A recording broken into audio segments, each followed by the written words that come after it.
નમસ્કાર દર્શક મિત્રો, આપ જોઈ રહ્યા છો ક્રાઇમ જ્યોત ન્યૂઝ। આજે શ્રાવણ સુદ સાતમના શુભ દિવસે ઉજવાઈ રહી છે એક વિશેષ ઉજવણી, જામનગરનો જન્મદિવસ। હા, આજે આપણું ગૌરવનગર જામનગર 480 વર્ષનું થયું છે। તો ચાલો આજે થોડી વાત કરીએ એ અનોખા શહેરની, જે માત્ર નકશા પર નહીં પણ આપણા દિલમાં વસે છે। જામનગરનો 480મો જન્મદિવસ, જ્યાં ધબકતું છે ગુજરાતનું ગૌરવ અને ભારતનું ભવિષ્ય। જામનગર એટલે ફક્ત નગર નહીં, એ તો એક ભાવ છે, એક વારસો છે અને ગૌરવની ગાથા છે। આજે શ્રાવણ સુદ સાતમના પાવન દિવસે જામનગર તેનું 480મું વર્ષ પૂર્ણ કરી રહ્યો છે। ક્રાઇમ જ્યોત ન્યૂઝ તરફથી તમામ જામનગરીઓને જન્મદિવસની ખૂબ ખૂબ શુભેચ્છાઓ। જામનગરનું સ્થાપન કરાયું હતું ઔદ્યોગિક, રાષ્ટ્રીય અને સાંસ્કૃતિક દ્રષ્ટિએ અત્યંત મહત્વના એવા સમયગાળામાં, જ્યાંથી આજનું જામનગર ભારતના નકશા પર એક વિશિષ્ટ સ્થાન ધરાવે છે। દેશમાં માત્ર 3 જ ઓઇલ રિફાઇનરી માટે લાયસન્સ આપવામાં આવ્યા હતા અને એમાં 2 રિફાઇનરીઝ માટે પસંદગી થયો તત્કાલીન જામનગર જિલ્લો।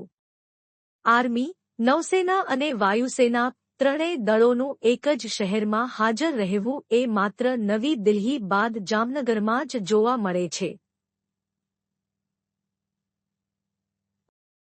આ આપોઆપ જણાવી દે છે કે જામનગરનું રાષ્ટ્રીય સ્તરે પણ કેટલું વિશિષ્ટ મહત્વ છે।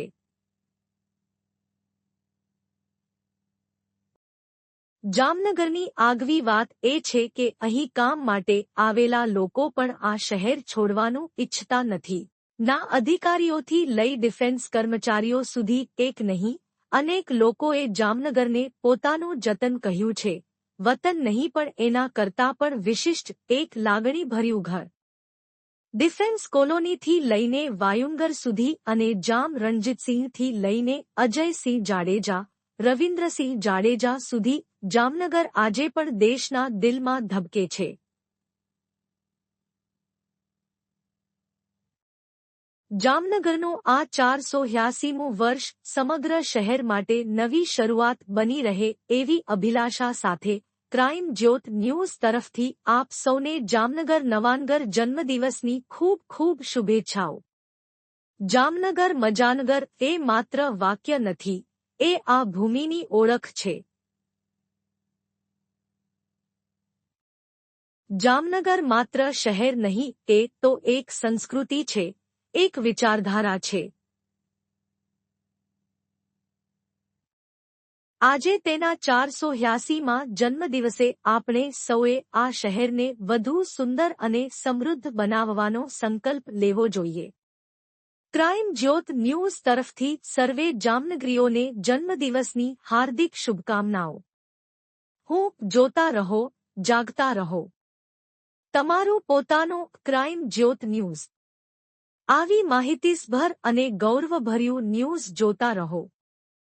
તમારું પોતાનું ક્રાઇમ જ્યોત ન્યૂઝ।